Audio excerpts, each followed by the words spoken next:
नमस्कार दोस्तों, मैं संदीप नागवंशी आप सबका एक बार पुनः स्वागत करता हूं मेरे चैनल संदीप स्टडी सेंटर में। जैसा कि आप सबको पता है, पिछली क्लास में मैंने आपको लोकसभा और राज्यसभा के बारे में आईएमपी क्वेश्चंस दिए थे। मोस्ट इंपॉर्टेंट क्वेश्चन मैंने दिए थे। भारतीय संविधान में राष्ट्रपति, लोकसभा और आप मूल अधिकार देखोगे, ये 3 ऐसे टॉपिक होते हैं जो कि इस संविधान की आत्मा है और यहाँ से क्वेश्चन आपको पूछे ही जाते हैं। तो ज़्यादा समय ना लेते हुए आज की इस वीडियो को हम लोग शुरुआत करते हैं। पहला क्वेश्चन आपके पास है और सभी इंपॉर्टेंट क्वेश्चन है, बड़े अच्छे से ध्यान से सुनना। किस राष्ट्रपति के कार्यकाल के दौरान आपातकाल लागू हुआ था? पहला नीलम रेड्डी है, अली अहमद है, जाकिर हुसैन है। तो आपको यहाँ पे क्लू भी दूंगा मैं, इसका जो सही आंसर हो जाएगा वो रहेगा अली अहमद। ठीक है, यहाँ पे 2 चीज़ याद रखना, बहुत इंपॉर्टेंट है। आ से आपातकाल, आ से अली अहमद, और एक आपको अध्यादेश याद रखना है। क्या? अध्यादेश। तो 3 चीज़ आपको याद रखना है, अली अहमद, आपातकाल, अध्यादेश। तो किस राष्ट्रपति के कार्यकाल के दौरान याद रखना है आपको आपातकाल लागू हुआ था? आंसर हो जाएगा अली अहमद। किस राष्ट्रपति ने सर्वाधिक अध्यादेश जारी किया है अपने कार्यकाल में? आपको याद रखना है अली अहमद। तो तीनों को आप जो है इसको जोड़ लेना। ठीक है, नेक्स्ट क्वेश्चन है आपके पास, कार्यकाल के दौरान मृत्यु होने वाले प्रथम राष्ट्रपति कौन है? नीलम रेड्डी है, अली अहमद है, जाकिर हुसैन है। तो कार्यकाल के दौरान जो मृत्यु होने वाले प्रथम राष्ट्रपति आपको याद रखना है जाकिर हुसैन। कौन हो जाएंगे? जाकिर हुसैन। ये बहुत ज़्यादा इंपॉर्टेंट है। इन्हें भारत का प्रथम मुस्लिम राष्ट्रपति भी कहा जाता है। शायद ये क्वेश्चन ना पूछे, लेकिन आपको याद रखना है कार्यकाल के दौरान मृत्यु होने वाले प्रथम राष्ट्रपति ये हो जाएंगे आपके, ठीक है, जाकिर हुसैन। इसके अतिरिक्त जितने भी और इम्पोर्टेंट चीज़ है उसको मैंने आपको एक पेज में PDF के थ्रू देना है। ठीक है, लेकिन जो इंपॉर्टेंट क्वेश्चन उसको करा दे रहा हूँ। भारत के एक मात्र राष्ट्रपति जो निर्विरोध चुने गए, पहला ऑप्शन के साथ आपको जाना है नीलम रेड्डी, ये निर्विरोध चुने जाते हैं। ठीक है, तो ये बहुत ज़्यादा इंपॉर्टेंट है, इसको आपको ध्यान में रखना है। यही मैं एक चीज़ और बताता हूँ, जो नीलम रेड्डी जी हैं, ये पहले ये क्वेश्चन पूछा भी जाता है। ठीक है, 2 बार लोकसभा के अध्यक्ष थे। तो ऐसे भारत के राष्ट्रपति के नाम बताइए जो पहले 2 बार या फिर लोकसभा के अध्यक्ष थे। आंसर क्या हो जाएंगे? नीलम रेड्डी आपको याद रखना है। ये तीनों क्वेश्चन या फिर दोनों क्वेश्चन बहुत ज़्यादा आपके लिए इंपॉर्टेंट हो जाते हैं।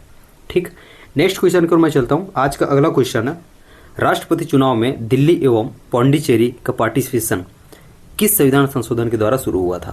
ये जब आगे हम लोग देखेंगे कौन कौन भाग लेते हैं उसमें बहुत अच्छे से इसको और बताऊंगा। ठीक है, याद रखना, दिल्ली एवं पांडिचेरी या फिर इसको पुद्दुचेरी आजकल कहा जा रहा है, ये 70वां अमेंडमेंट, इसके द्वारा अब ये जो है राष्ट्रपति के चुनाव में भाग लेते हैं। विधानसभा के जो सदस्य होते हैं, निर्वाचित सदस्य होते हैं। ठीक है, ये 70वां अमेंडमेंट के द्वारा जोड़ा गया है।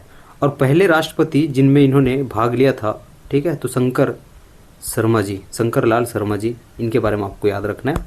ठीक है, इनके समय में जो है ये पार्टिसिपेशन स्टार्ट हुआ था। क्लियर बात है। नेक्स्ट क्वेश्चन की ओर मैं चलता हूँ। छत्तीसगढ़ राज्य निर्माण समय भारत के राष्ट्रपति कौन थे? पहला ऑप्शन आपको याद रखना है KR नारायणन, ये इसके लिए सही आंसर हो जाएगा। इसको एक चीज़ और याद रखना है इंपॉर्टेंट है छत्तीसगढ़ इसलिए। ठीक, ये प्रथम दलित राष्ट्रपति थे, इन्हें प्रथम दलित राष्ट्रपति कहा जाता है। प्रतिभा सिंह पाटिल के बारे में यही मैं बताता हूँ, ये तो आपको पता ही होगा, प्रथम आपको महिला राष्ट्रपति देखने के लिए मिल जाएगा। ठीक, तो प्रथम राष्ट्रपति आपको बोले महिला में तो प्रतिभा सिंह पाटिल, इनका नाम आपको याद रखना है। सर्वाधिक क्षमादान शक्ति किस राष्ट्रपति के द्वारा यूज़ किया गया है, इस शक्ति का प्रयोग किया गया है, तो भी प्रतिभा सिंह पाटिल जी हो जाएंगे। ठीक है, तो प्रतिभा पाटिल, इनके बारे में आपको याद रखना है। ठीक, नेक्स्ट मैं चलता हूँ। अगला क्वेश्चन है, सबसे अधिक क्षमादान शक्ति का प्रयोग करने वाली जो राष्ट्रपति थे, इसको मैंने अभी आपको बताया। ठीक, प्रतिभा सिंह, ठीक है, प्रतिभा पाटिल जी। नेक्स्ट है, निम्न में से ऐसे राष्ट्रपति जिन्होंने पॉकेट वीटो का प्रयोग किया? नीलम रेड्डी, ज्ञानी जैल सिंह, शंकर दयाल शर्मा। ज्ञानी जैल सिंह के बारे में आपको याद रखना है। ठीक है, इन्होंने पॉकेट वीटो का प्रयोग किया। ये वीटो वाली जब हम लोग देखेंगे वहाँ पे और आपको अच्छे समझ में आएगा कि कौन सा वीटो किससे संबंधित है।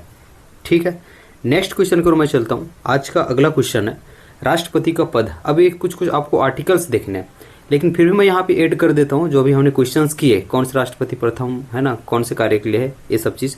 तो यहाँ पे मैं कुछ एड ऑन करता हूँ, याद रखना।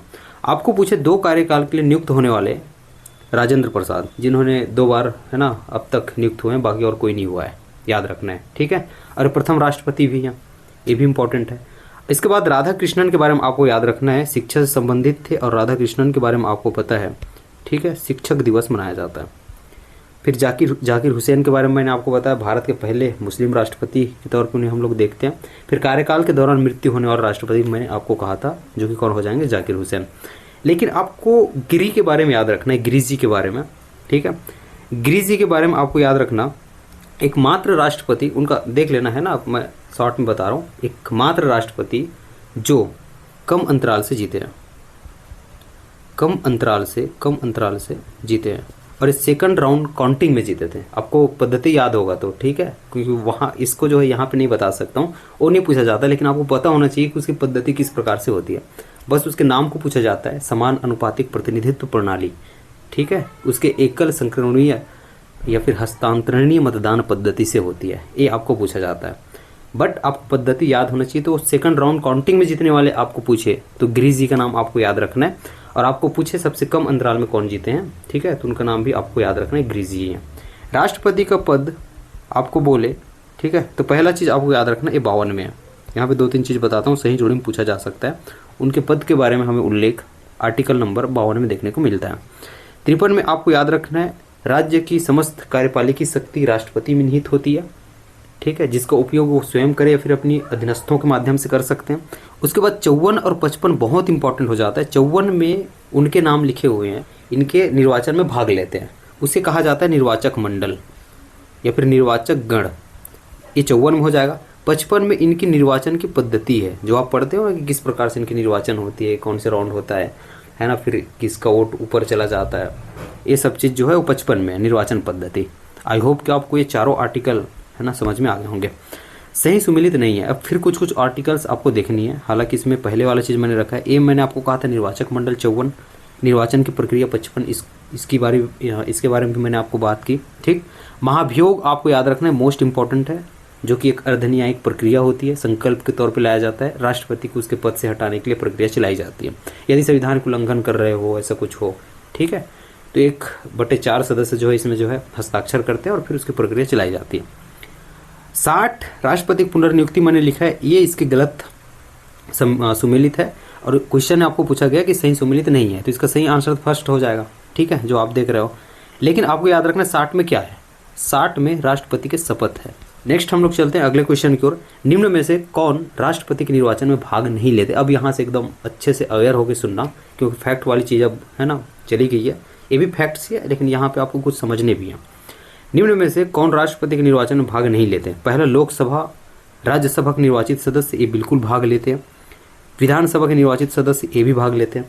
दिल्ली एवं पांडिचेरी की विधानसभा के निर्वाचित सदस्य, इसको भी मैंने बता दिया है, जो कि 70वां अमेंडमेंट से जोड़ा गया है, ठीक है। और शंकर दयाल जो शर्मा जी हैं, उनके है ना जब राष्ट्रपति बने तो उनके चुनाव में जो है वहाँ से स्टार्ट हुआ इनका पार्टिसिपेशन।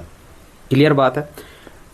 राज्यसभा के मनोनीत सदस्य ये भाग नहीं लेते हैं, और मैं आपके लिए बताता हूँ, जो आपका लोकसभा वाला हमने देखा, विधानसभा वाला निर्वाचित सदस्य देखा, दिल्ली और पांडिचेरी वाली बात देखी, इसको आप रट लो। इसके अलावा जो भी पूछेगा वो, जैसे कि आपके विधान परिषद के सदस्य बोले, मनोनीत सदस्य बोले, वो चीज़ भाग नहीं लेते हैं, ठीक है।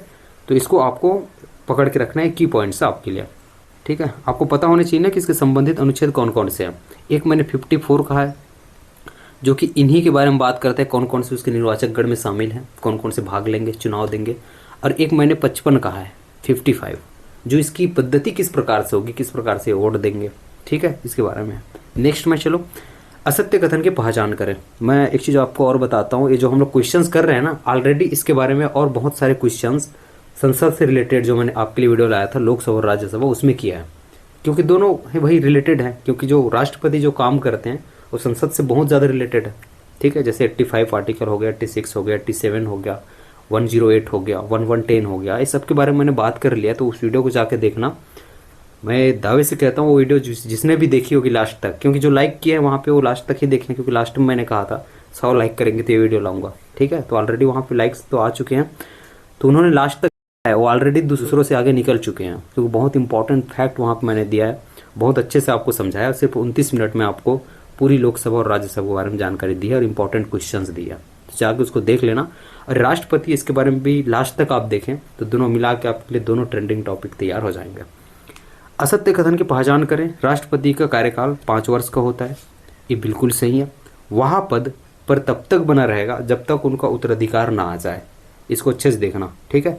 पद खाली की स्थिति में 6 माह के भीतर चुनाव आवश्यक होता है। एक्चुअल में देखना, जब हमें पता है कि राष्ट्रपति का कार्यकाल इस दिन खत्म हो रहा है, और यदि खत्म हो रहा है उसके पहले तक उनका उत्तराधिकार नहीं आया, तो उनके कार्यकाल खत्म होने से पहले चुनाव हो जाना चाहिए, जो कि अगला राष्ट्रपति है। यदि चुनाव नहीं हुआ है तो तब तक बना रहेगा जब तक कि उसके चुनाव होके या फिर उसको उत्तराधिकार न आ जाए, याद रहेगा। सेकंड चीज़ है पद खाली की स्थिति में। हालांकि राष्ट्रपति का पद कभी खाली नहीं होता, लेकिन बाय द वे कभी मृत्यु हो गई या फिर अचानक उन्होंने त्यागपत्र दे दिया तो पद तो खाली हो गई तुरंत के लिए। तो 6 माह के अंदर चुनाव करवाना आवश्यक होता है, तब तक उपराष्ट्रपति उनके पद को संभालते रहते हैं। यहाँ तक ये चीज़ें क्लियर हुई। राष्ट्रपति अपना त्यागपत्र लोकसभा अध्यक्ष को दे सकता है, ये चीज़ गलत है और असत्य कथन की पहचान करना है, तो यही इसके लिए सही आंसर हो जाएगा। राष्ट्रपति अपना त्यागपत्र लोकसभा अध्यक्ष को नहीं देते, राष्ट्रपति अपना त्यागपत्र उपराष्ट्रपति को देते हैं, जिसकी सूचना उपराष्ट्रपति तत्काल रूप से तुरंत, जैसे उन्होंने है ना त्यागपत्र दिया, तत्काल रूप से लोकसभा अध्यक्ष को बताते हैं, सूचना देते हैं। नेक्स्ट क्वेश्चन की ओर चलो। राष्ट्रपति बनने की योग्यता में शामिल नहीं है भारत का नागरिक होना चाहिए, 35 वर्ष की आयु पूर्ण कर चुका हो, लोकसभा सदस्य बनने की योग्यता रखता हो, या फिर राज्यसभा सदस्य बनने की योग्यता रखता हो। इसके लिए आपको असत्य ही चुनना है। ये योग्यता में शामिल नहीं है, इसको ध्यान में रखना है। राज्यसभा सदस्य बनने की योग्यता रखता हो, ऐसा नहीं है। लोकसभा के सदस्य बनने की योग्यता उनके पास होनी चाहिए, 35 वर्ष की आयु पूर्ण कर चुकी होनी चाहिए, भारत का नागरिक होनी चाहिए, किसी भी लाभ के पद पर नहीं होना चाहिए, लाभ के पद पर नहीं होना चाहिए, इसको ध्यान में रखना। तो ये इनकी योग्यताएं हैं। असत्य कथन की पहचान करें कि एक केंद्रीय मंत्री यदि राष्ट्रपति के चुनाव लड़े तो उसे केंद्रीय मंत्री के पद से त्यागपत्र देना होगा। चुनाव लड़ने हेतु 50 प्रस्तावक 50 अनुमोदक होने चाहिए, बिल्कुल सही है। यदि कुल वोटों का 1/6वां भाग वो प्राप्त नहीं करता है तो उसकी जमानत राशि जब्त हो जाती है। एक्चुअली 50 प्रस्तावक चाहिए, अनुमोदक चाहिए और 15,000 आरबीआई के पास जमा करते हैं जमानत राशि के रूप में, और 1/6वां भाग वो प्राप्त नहीं करते हैं कुल वोटों का, तो उनकी जमानत राशि क्या हो जाती है, जब्त हो जाती है। इसको ध्यान में रखना। विधान परिषद का सदस्य यदि सीएम है तो राष्ट्रपति के चुनाव में वोट नहीं डाल सकता। पहली चीज तो की पॉइंट है विधान परिषद। भाई विधान परिषद से संबंधित कोई सीएम ही क्यों ना रहे, विधान परिषद के यदि वो सदस्य है और किसी राज्य का सीएम है तो वोट नहीं डाल सकता, क्योंकि विधान परिषद के निर्वाचित हो चाहे मनोनीत सदस्य हो वो वोट नहीं डाल सकते। इवन राज्यसभा का मनोनीत सदस्य हो या फिर लोकसभा का मनोनीत सदस्य हो और विधानसभा का मनोनीत सदस्य हो, ये वोट नहीं डाल सकते। आपके लिए ये भी बता देता हूँ 104वां संविधान संशोधन के तहत अब तो विधानसभा और लोकसभा में जो है ना, जो आपके मनोनीत सदस्य होते थे उसको समाप्त कर दिया गया है, जो कि एंग्लो इंडियंस होते थे। इसके बारे में पिछले क्लास मैंने आपको बताई थी, ठीक है, 104वां संविधान संशोधन के बारे में। ठीक, तो आपको याद रखना है विधान परिषद के सदस्य यदि वो सीएम भी क्यों न रहे वोट नहीं डाल सकता। इसके लिए असत्य कथन पूछना है, ये बिल्कुल सही हो गया। ठीक है, असत्य कथन है पहला, केंद्रीय मंत्री यदि राष्ट्रपति का चुनाव लड़े तो उसे केंद्रीय मंत्री के पद से त्यागपत्र देना नहीं होता है। ऐसा जरूरी नहीं है कि वो त्यागपत्र दे, वो लड़ सकता है, क्योंकि ये लाभ का पद नहीं होता। राष्ट्रपति, उपराष्ट्रपति, राज्यपाल देखते हो, जितने भी आप केंद्रीय मंत्री देखते हो, राज्य मंत्री देखते हो, इन्हें लाभ का पद नहीं माना जाता। ठीक है, इसको है ना वो सेवा के लिए है, देश की सेवा कर रहे हैं। ठीक, तो उन्हें लाभ का पद नहीं माना जाता है, आपको ध्यान रखना है। ठीक है, त्याग पत्र देना है दे ऐसा आवश्यक नहीं है। हाँ, जब वो जीत जाए तो उनके जो इस पद को धारण करने की तिथि से उनका पद जो है समाप्त माना जाएगा। क्लियर बात है। नेक्स्ट क्वेश्चन को मैं चलता हूँ। आज का अगला क्वेश्चन है, महाभियोग में भाग नहीं ले सकते लोकसभा के निर्वाचित सदस्य, राज्यसभा के निर्वाचित सदस्य, राज्यसभा के मनोनीत सदस्य, विधानसभा के सदस्य। कन्फ्यूज नहीं होना है। इलेक्शन में किसको किसको कहा है उसको अच्छे से देख लेना, पीडीएफ में भेजूंगा और अच्छे से पढ़ लेना। यहाँ पे याद रखना विधानसभा के सदस्य भाग नहीं लेते, चाहे वो निर्वाचित हो चाहे मनोनीत हो, कोई भी रहे, कोई भी भाग नहीं लेता। ठीक है, चाहे वो विधान परिषद के सदस्य क्यों ना हो, विधानसभा के सदस्य क्यों ना हो, भाग नहीं लेते। भाग सिर्फ लेते हैं लोकसभा के निर्वाचित सदस्य, राज्यसभा के निर्वाचित सदस्य, राज्यसभा के मनोनीत सदस्य। ये तीनों को आपको रट लेना है और इसको हमेशा ध्यान रखना है कि निर्वाचन में मैंने किसको किसको कहा है, महाभियोग में किसको किसको कह रहा हूँ। महाभियोग मतलब क्या होता है, एक अर्धन्यायिक प्रक्रिया होता है, संकल्प के तौर पर लाया जाता है। अर्धन्यायिक प्रक्रिया इसलिए कहा जाता है क्योंकि राष्ट्रपति को दंड देने के समान होता है, उनके पद से हटाने के लिए प्रक्रिया चलाई जाती है। यदि ऐसे लगता है कि संविधान का उल्लंघन उनके द्वारा किया जा रहा है, ठीक है, तो 1/4 सदस्य हस्ताक्षर करेंगे और इस प्रकार लाया जाएगा और 2/3 बहुमत से भाई इसको पारित किया जाएगा दोनों सदनों से। ठीक है, पृथक पृथक। ठीक, उसके बाद उनके पद से उनको हटाया जा सकता है, 14 दिन पहले उनको सूचना दी जा सकती है। सब चीज़ आपको छोटी छोटी चीज़ें पता होनी चाहिए। ठीक है, तो महाभियोग में भाग नहीं ले सकते हैं, आपको याद रखना है, बहुत इंपॉर्टेंट क्वेश्चन था। अनुसूची 3 के तहत शपथ नहीं लेते, इसको भी मैंने पिछली क्लास में बताया था, इसको इसलिए फिर से डाला हूँ ताकि आप भूलो ना। याद रखना है राष्ट्रपति, उपराष्ट्रपति, राज्यपाल, ये तीनों मतलब इसका उपरोक्त सभी सही आंसर हो जाएगा। अनुसूची 3 के तहत शपथ नहीं लेते। इसके बाद जितने भी आप मंत्री देखते हो उस सभी के सभी का जो शपथ है अनुसूची 3 के तहत होता है। राष्ट्रपति, उपराष्ट्रपति, राज्यपाल ये शपथ नहीं लेते। तो राष्ट्रपति किसकी शपथ लेते हैं भाई? जनता के कल्याण करने की शपथ लेते हैं, प्रतिरक्षण परिरक्षण की शपथ लेते हैं, संविधान की है ना, और संरक्षण की शपथ लेते हैं। मतलब वो शपथ लेते हैं कि वो स्वयं से उल्लंघन संविधान की नहीं करेंगे, नहीं किसी को उल्लंघन होने देंगे, और दूसरा चीज संविधान का सही से पालन करेंगे। ठीक है, नेक्स्ट क्वेश्चन की ओर चलता हूँ। राष्ट्रपति को शपथ कौन दिलाता है? लोकसभा अध्यक्ष दिलाता है, राज्यसभा अध्यक्ष दिलाता है, भारत का मुख्य न्यायाधीश दिलाता है? इसको बताएंगे। तो इसका सही आंसर हो जाएगा ऑप्शन नंबर, है ना, आप 3 देख रहे हैं, भारत का मुख्य न्यायाधीश इनको शपथ दिलाता है। और मुख्य न्यायाधीश यदि अनुपस्थित हैं तो वरिष्ठ न्यायाधीश, आपको याद रखना वरिष्ठतम जो न्यायाधीश होगा वो शपथ दिलाएंगे। एक चीज़ और इम्पॉर्टेंट है, यदि ये क्वेश्चन रखा भी है, इसको मैं बताने ही वाला था, वो क्वेश्चन ही आ गया। राष्ट्रपति का पद खाली हो, ध्यान से सुनना, एवं उपराष्ट्रपति इस समय अनुपस्थित है तो पदभार कौन संभालेगा?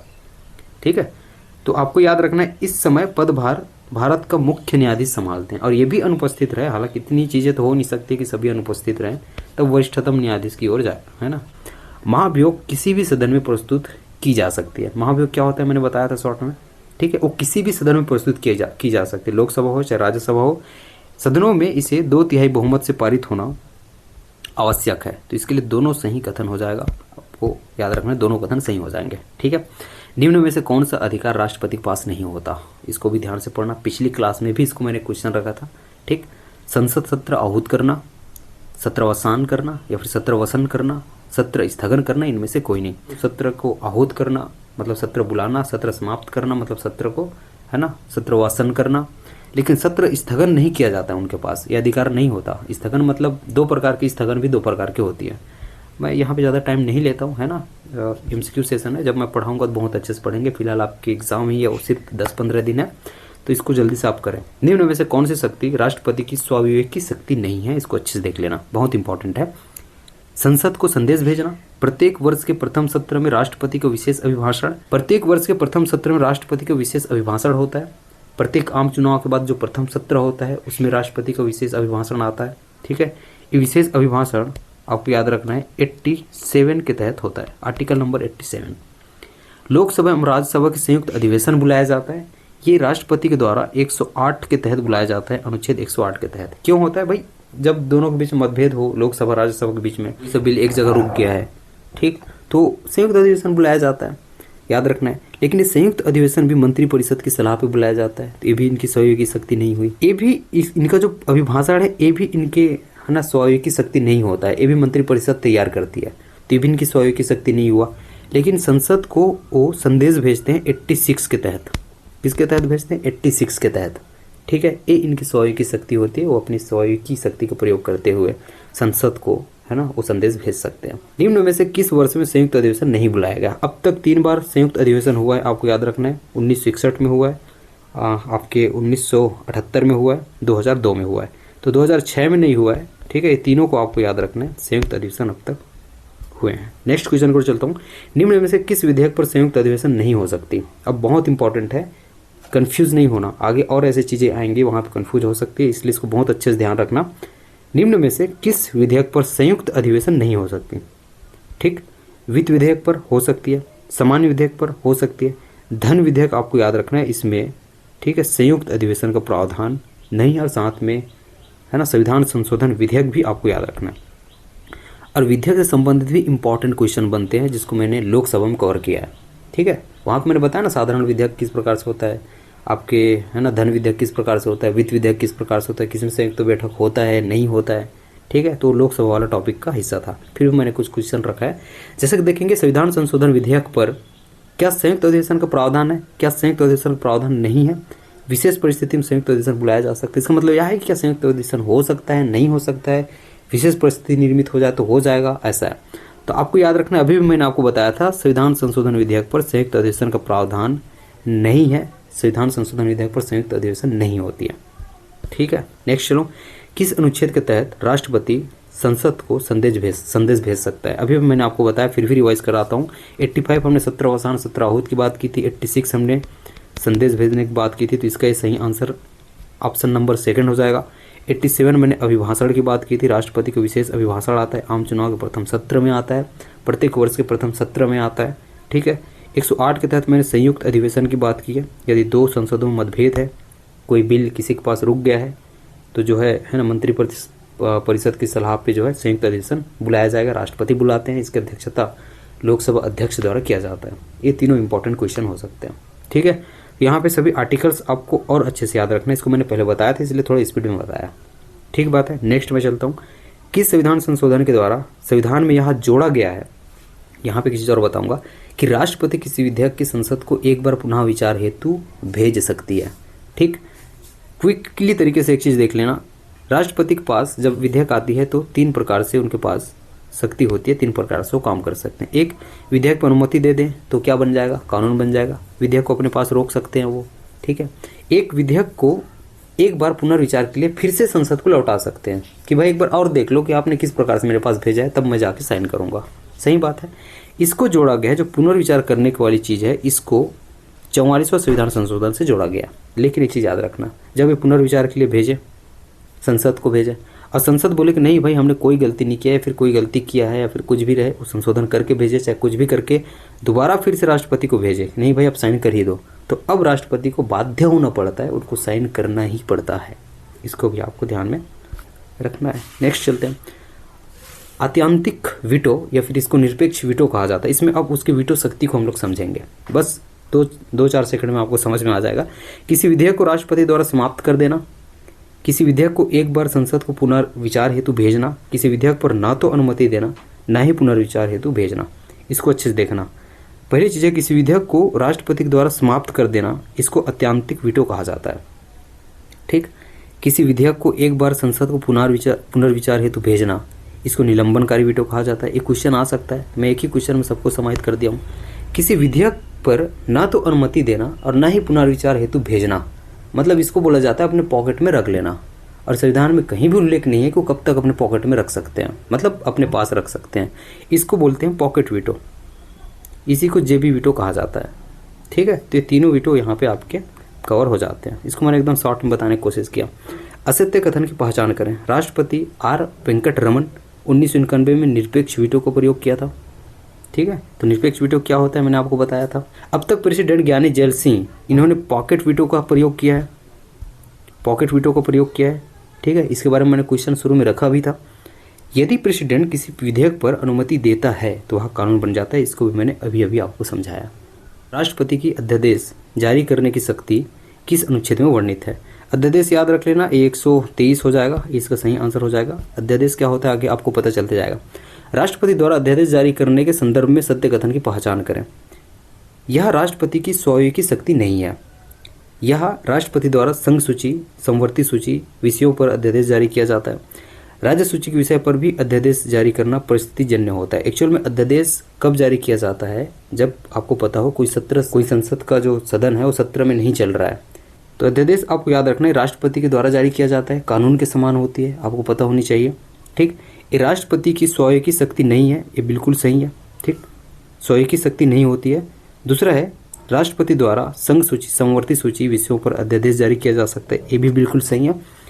राज्य सूची के विषयों पर अध्यादेश परिस्थिति जन्य होती है। इसका मतलब यहाँ है कि कुछ विशेष परिस्थिति में राज्य सूची के विषय पर भी अध्यादेश जारी कर सकती है जो आपकी राष्ट्रपति है। परिस्थिति क्या होती है, यदि राज्य में राष्ट्रपति शासन हो, राष्ट्रपति शासन को आपको याद रखना है, ये लगा हो तो राष्ट्रपति जो है, ठीक है, इस पे भी अध्यादेश जारी कर सकते हैं। नेक्स्ट हम लोग चलते हैं। तो उपरोक्त सभी होगा, ठीक है, इनमें से कोई नहीं लिखा है, याद रखना ये उपरोक्त सभी सही चीज़ है। राष्ट्रपति की स्वयं की शक्ति ये नहीं होती है। नेक्स्ट हम लोग चलें, एक अध्यादेश की अधिकतम आयु कितनी होती है। मान के चलो ये अधिसूचना जो है जारी हो गई, ठीक, यहाँ पे याद रखना अध्यादेश वाली अधिसूचना जारी हो गई, तो जो प्रथम बैठक होनी है, जारी होने के बाद जो प्रथम बैठक होनी है संसद की, उसमें 6 सप्ताह के भीतर, याद रखना है आपको, 6 सप्ताह के भीतर इनको क्या मिलना चाहिए, स्वीकृति मिलना चाहिए, ठीक है, कि अध्यादेश जो है जारी रहे, तब वो अगले 6 माह के लिए जारी रहे। अगला है, अध्यादेश जारी नहीं किया जा सकता, धन विधेयक पर नहीं किया जा सकता, वित्त विधेयक पर नहीं किया जा सकता, सामान्य विधेयक पर नहीं किया जा सकता। अच्छा से ध्यान रखना है ना, किस किस विधेयक पर नहीं किया जा रहा है। पिछले भी मैंने कुछ क्वेश्चन कराए हैं, तो कन्फ्यूज नहीं होना। जब इसकी पीडीएफ आएगी बहुत अच्छे से इसको केयरफुली पढ़ना। संविधान संशोधन विधेयक आपको याद रखना है, इस पर अध्यादेश जारी नहीं किया जा सकता है। नेक्स्ट है, धन विधेयक राष्ट्रपति की पूर्व अनुमति से लोकसभा में पेश होता है। कोई विधेयक धन विधेयक है या नहीं, इसका निर्धारण राष्ट्रपति करता है। यदि कोई लोकसभा वाला बच्चा, मतलब जो लोकसभा जो टॉपिक देखा है ना, वो यहाँ पे देख रहा होगा तो इसको आराम से वो पकड़ लेगा। बहुत अच्छे से समझाया था। तो धन विधेयक राष्ट्रपति के पूर्व अनुमति से पेश होता है, बिल्कुल सही है। लेकिन धन विधेयक के जितने भी आधार होते हैं, उसके आधार के बावजूद तब तक कोई विधेयक को धन विधेयक नहीं माना जाता जब तक लोकसभा अध्यक्ष, क्या कहा मैंने, लोकसभा अध्यक्ष ये प्रमाणित न कर दे कि ये धन विधेयक है। ठीक है, तो इसके लिए सिर्फ कथन ए सही हो जाएगा, क्योंकि यहाँ पे राष्ट्रपति लिखा हुआ है, तो यहाँ पे लोकसभा के अध्यक्ष आएगा, याद रखना है। ठीक है, यहाँ पे कन्फ्यूज नहीं होना। नेक्स्ट है, वित्त आयोग का गठन, मैंने इसको रख दिया है भैया, ये 280 अनुच्छेद आप याद रख लेना। ठीक, नेक्स्ट हम लोग चलते हैं। राष्ट्रपति की संविधान शक्ति किस अनुच्छेद में वर्णित है? इनकी संविधान शक्ति जो है ये 72 में है, और संविधान शक्ति के अंतर्गत क्या क्या आता है उसको मैंने आगे रखा है। ठीक है, अगला क्वेश्चन जो होगा यहाँ पे हम लोग देखेंगे। ठीक, तो यहाँ पे आर्टिकल 72 पहले आप याद रख लेना, और इनके कौन कौन से संविधान शक्ति है ना शक्ति होते हैं उसको हम लोग देखेंगे। ठीक, आर्टिकल 72 भूलना मत, संविधान यार क्षमदान शक्ति इन पे होता है। राष्ट्रपति को कौन सा अनुच्छेद सुप्रीम कोर्ट के मुख्य न्यायाधीश से सलाह लेने की शक्ति प्रदान करता है? इसको रखना 143 ये राष्ट्रपति के द्वारा है ना, ये राष्ट्रपति के द्वारा जो आपके मुख्य न्यायाधीश है भारत के, इनसे सलाह लेने की शक्ति होती है, जो कि आर्टिकल नंबर 143 के तहत वो लेते हैं। ठीक है, तो इसको आपको ध्यान रखना है। लेकिन एक चीज़ यहाँ पे बता देता हूँ, हालांकि क्वेश्चन नहीं पूछना चाहिए। अब राष्ट्रपति को मुख्य न्यायाधीश जो है क्या सलाह देगा नहीं देगा, ठीक है, वो उनके विवेक की शक्ति है, वो सलाह दे भी सकता है नहीं भी दे सकता है। और जो राष्ट्रपति है इनकी भी शक्ति है कि वो सलाह को ले भी सकता है नहीं भी ले सकता है, या फिर सलाह इन्होंने दिया उसको इनके ऊपर है कि सलाह को अमल करे या ना करे, मानने के लिए बाध्य नहीं है। ठीक, नेक्स्ट हम लोग चलते हैं। राष्ट्रपति की लघुकरण ये क्षमदान शक्ति होती है, क्या है? यहाँ पर हम लोग सभी समाधान है ना उसके क्षमदान शक्ति को देखने की कोशिश करेंगे। सभी प्रकार की सजाओं से मुक्त करना, इसको क्षमा कहा जाता है, याद रखना। ठीक है, इसकी क्षमदान शक्ति है। दंड की प्रकृति और मात्रा दोनों बदलना, दंड की प्रकृति मतलब और मात्रा, जैसे कि 5 साल का कठोर कारावास है ना, 5 साल का है और कठोर कारावास है, ये दोनों में बदल जाएगा। जैसे 5 साल को हम लोग 2 साल कर दिए, कठोर को हम लोग सरल कर दिए, इसको बोला जाता है लघुकरण। ठीक बात है, याद रहेगा। उसके बाद जो 5 साल का कठोर कारावास था उसको 2 साल किया गया, और कठोर को कठोर ही किया गया, मतलब उसकी मात्रा कम किया गया लेकिन प्रकृति को नहीं बदला गया। ऐसे आए तो इसको परिहार बोलते हैं, कंफ्यूज नहीं होना। ठीक है, ज़्यादा यहाँ पर समझा नहीं सकता हूँ, एमसीक्यू सेशन है। विशेष परिस्थिति में रोग या पूर्ण रोग, विशेष परिस्थिति में पूर्ण रोग, जैसे कि गर्भवती महिला है, पेट में बच्चा है, अब उसको कुछ, ठीक है, अब कुछ होने वाला है, कुछ सजा सामने है, तो उसको रोक सकते हैं विशेष परिस्थिति में। ठीक है, तो इसको विराम कहा जाता है। और एक और होता है प्रविलंबन, जैसे मृत्यु दंड है, ठीक है, उस पर अस्थायी रोक लगाया जा सकता है, उसको प्रविलंबन कहते हैं। आई होप कि आप समझ पाए होंगे। तो समाधान शक्ति लघुकरण कौन सा है भैया? सेकंड है ना ऑप्शन इसका सही हो जाएगा। नेक्स्ट मैं चलता हूँ। राष्ट्रपति के समाधान, बार बार समाधान हो रहा है ना, क्षमदान याद रखना। राष्ट्रपति की जो क्षमदान शक्ति है इसके संदर्भ में आपको सत्य चीज़ बताना है।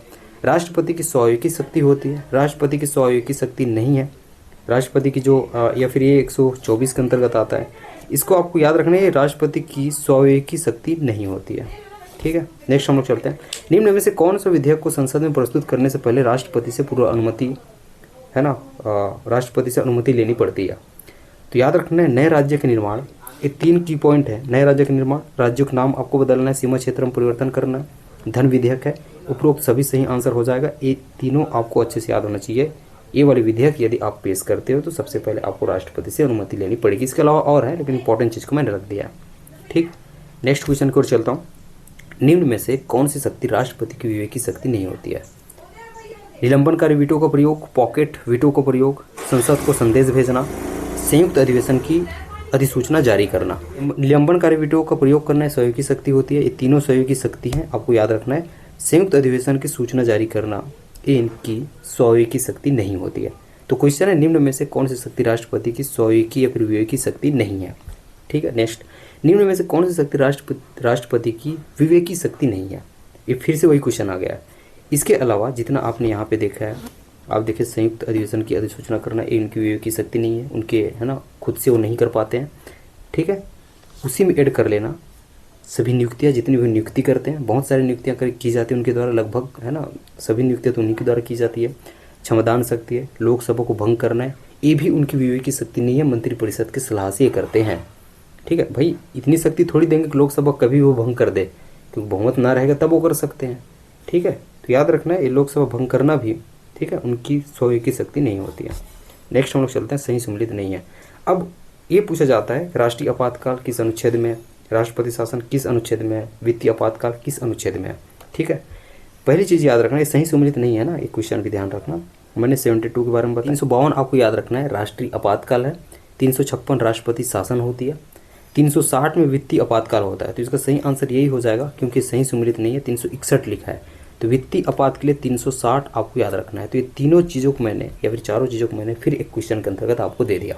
ठीक, यहाँ से 3 क्वेश्चन तैयार होते हैं, फिर सही जोड़ी मिला के वो आपको पूछ सकते हैं। याद रखना 352, ठीक है, राष्ट्रीय आपातकाल, 56 शासन, तो 56 शासन कर लेना, थोड़ी याद करते बन रहा है, 56 शासन, ठीक है, 52 आपातकाल। राष्ट्रीय आपातकाल लगने का आधार क्या होता है, किस आधार पर लगाया जा सकता है, ये बहुत इंपॉर्टेंट है। एक है आपका युद्ध के आधार पर लगाया जा सकता है, एक है आपको बाह्य आक्रमण के आधार पर लगाया जा सकता है, एक सशस्त्र विद्रोह के आधार पर लगाया जा सकता है।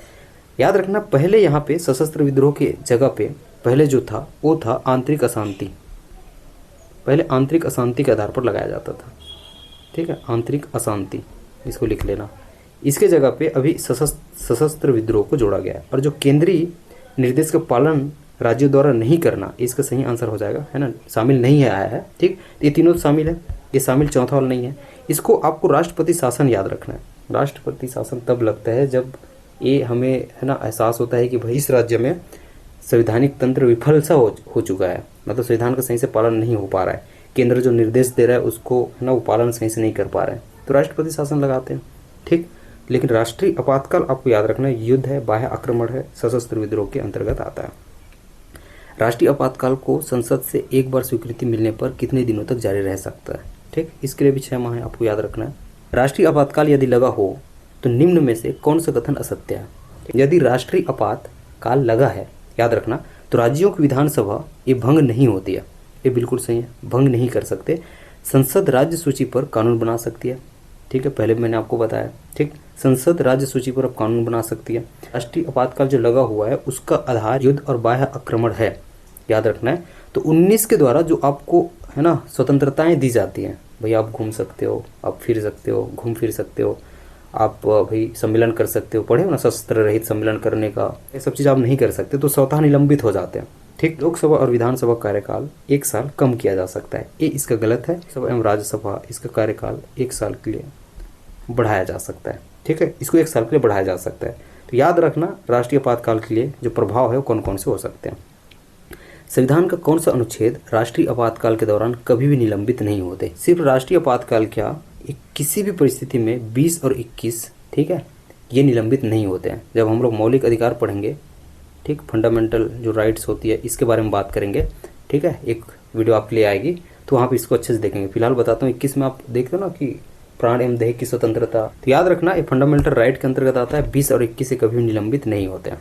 नेक्स्ट हम लोग चलते हैं, आज का आपका लास्ट क्वेश्चन हो जाएगा, राष्ट्रीय आपातकाल जो राष्ट्रपति शासन है और वित्तीय आपातकाल है, इसके बारे में कौन कौन सी बहुमत चाहिए। ठीक, तो याद रखना राष्ट्रीय आपातकाल है, इसके लिए, इसकी स्वीकृति के लिए विशेष बहुमत आवश्यक होती है, क्योंकि संसद द्वारा स्वीकृति देनी है। ठीक है, और राष्ट्रपति जो शासन है इसकी स्वीकृति के लिए साधारण बहुमत से काम हो जाता है। जो वित्तीय आपातकाल है इसकी स्वीकृति के लिए हमने विशेष बहुमत लिखा है, ये गलत है, साधारण बहुमत आ जाएगा, इसमें भी आपको याद रखना। तो सिर्फ आपके राष्ट्रीय आपात के लिए विशेष बहुमत आवश्यक होती है। तो ये तो रहा आपके राष्ट्रपति से संबंधित सेशन। ठीक है, आई होप कि आपको बहुत इंपॉर्टेंट क्वेश्चंस मिले होंगे। 2 काम आपको करना है जिसको मैंने छोड़ दिया क्योंकि टाइपिंग करते हुए नहीं बना मेरे को। एक जो आपके एक विधायक का मत मूल्य है, एक सांसद का मत मूल्य है, जैसे कि हम विधायक में पढ़ते हैं ना कि कुल राज्यों की संख्या, उसके बाद जितने निर्वाचित सदस्य है, 1000 की बात करते हो। ठीक है, तो वो मेरे को थोड़ा, है ना, टाइपिंग करने में थोड़े इतने सारे नहीं बन रहा था, तो उसको आप देख लेना एक बार, मैं उसको PDF में भेज दूंगा। ठीक है, PDF में एक बार, है ना, फोटो खींच के अटैच करके आपको भेज दूंगा। ठीक बात है, इसकी सारी PDF आपको एक टेलीग्राम ग्रुप मिलेगी। टेलीग्राम ग्रुप का नाम रहेगा संदीप स्टडी सेंटर। इसके पहले मैंने एक वीडियो आपको लोकसभा राज्यसभा के बारे में कंप्लीट क्वेश्चंस करवाए हैं, बहुत अच्छे से समझाए हैं। ठीक है, उसको भी जाके आप देख सकते हो, ये दोनों आपके ट्रेंडिंग टॉपिक्स कवर हो जाते हैं। ठीक, अब हम लोग मूल अधिकार पे बात करेंगे। ठीक है, तो इस सेशन को लाइक कीजिएगा। फिर से अगेन मैं इसके लिए एक क्राइटेरिया रख रहा हूँ, 100 लाइक ही है, ज़्यादा नहीं है। ठीक, 100 लाइक करें, फिर हम लोग मूल अधिकार पे बात करेंगे। उसकी भी पीडीएफ मैं आपको टेलीग्राम ग्रुप में दूंगा। अपना ध्यान रखना, अच्छे से पढ़ाई करना। बहुत बहुत धन्यवाद।